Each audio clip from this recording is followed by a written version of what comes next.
How's it going, guys? My name is Zach with the Movie Castle, and today we're going to be continuing my Sharks of Summer series. Sharks of Summer is a series I do where once a week during the summer I take a look at a shark movie, and this week we're looking at Ring Shark. Ring Shark is from 2023, directed by Taichirou Natsume, and stars Chihiro Nishikawam, Momoka, and Honey Trap. And when I first saw the cover for this movie, I was pretty excited. I really like the Ring movies. I think they got a lot of cool imagery in them, and Sadako is a really cool ghost. Combine all that with the fact that I do the Sharks of Summer series, it seemed like a great way to do a parody mashup of two things I really like. Sadly though, after watching this movie, the Ring parody is pretty low. Yeah, there is a well, and the shark spirit is associated with the well, and there is a bit of a curse element, but it's not really a great Ring parody. There's no VHS tape, there's no 7 days, the shark does not crawl out of the TV. However, when we look at the back of the box, there is a bit of a clue here. The credit line still lists this movie as Well Shark. That's the movie's original title, not Ring Shark, but Well Shark, and this is quite clearly a case of the distributor changing the name because a Ring parody will get way more views. So yeah, that kinda sucks. So what is this movie really? Well, it's actually about a bunch of YouTubers trying to figure out this shark curse, so it's like done in mockumentary style, and a lot of it is semi-dry, kind of Office-style humor, and I don't know, I kinda suspect that some of it was lost in translation. It came out okay, but I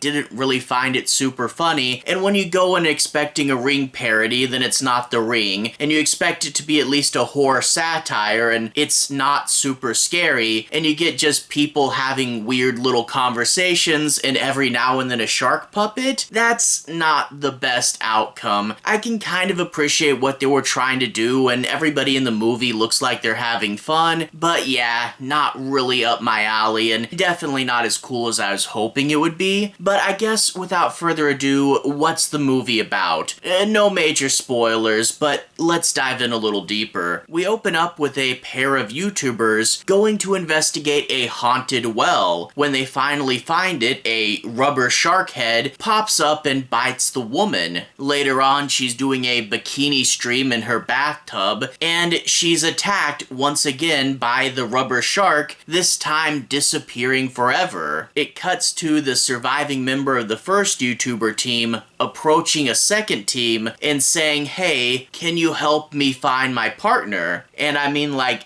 you just saw her get eaten by a shark on footage, so I don't quite get why we're looking for her. I would think she would be dead, but whatever. From now on, the investigation begins. And by investigation, I mean kind of lollygagging around and just doing whatever might be a kind of funny skit. For example, they decide to talk to a cryptozoologist. I don't really think a shark spirit is a cryptid, but they're going to talk to him, and eventually he goes from Nessie to like surviving Megs, and he even says, oh, you know, they made those movies about them, and then he even mentions a mysterious man in Honey Island Swamp, and I'm like, wait a minute, are we trying to connect Ring Shark to Hatchet and the Meg? Okay, I thought the Chopping Mall cinematic universe was weird, but whatever. But then you also get skits where, like, the guy investigator goes to this wrestler because his masked wrestler persona is the shark. And I'm like, that guy is not gonna give you any useful information, it's just theming. But we get silly sequences where he unintentionally aggravates the wrestler and would wind up getting beaten up because he steps into the ring. There's things like that. There's random encounters with podcasters, a guy telling a story about kids seeing a shark in a glass-bottom boat that the adults couldn't see. That is apparently a different shark curse, and the investigation is just kind of rambling. Now, eventually, one of these new YouTubers does get cursed, and he starts wanting to drink like a bunch of water, I guess because a fish spirit? I don't know. But we do get a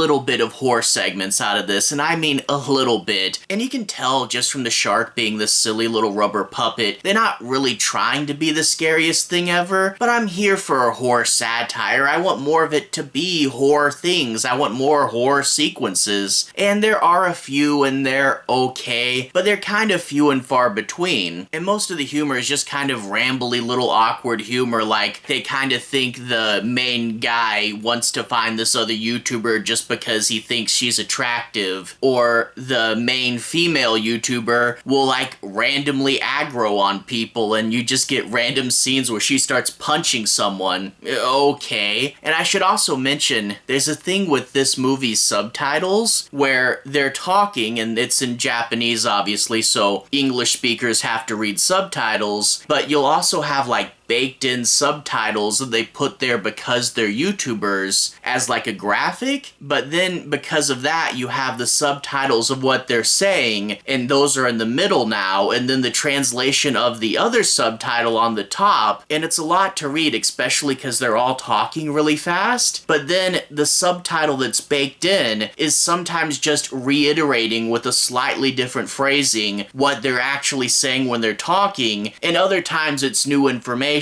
So just trying to read all that so quick was a bit of a pain. But whatever, I see so many of these B shark movies that are very formulaic, and why I wasn't laughing out loud at this one, it was a bunch of young filmmakers running around and telling some jokes and, you know, trying to be silly, and I can see the passion there, and I get what they were going for, I just didn't respond to it, and maybe it is lost in translation or something. I don't know. I wish it was more horror, I wish it was more sharks, and I know this probably wasn't their original intention, but I wish we had more Ring references. The movie's only like 63 minutes long, so it's not a huge investment, and I didn't think it was terrible, just kind of underwhelming, but it is something to break the monotony of all these formulaic shark movies, so at least it was different, you know? If this sounds up your alley, you can check it out, but again, don't expect the world out of it or anything. Anyway, all that being said, to everyone who's watched so far, thank you for watching. To everyone who's liked and subscribed, thank you. You really are helping the channel out. I'll leave a relevant playlist on the bottom. This should be my shark movies playlist. If you guys want to see me talk about other shark movies, you can click right there and see more. Anyway, have a good day. I'll see you guys again very, very soon. Playlist here. Have a good day now.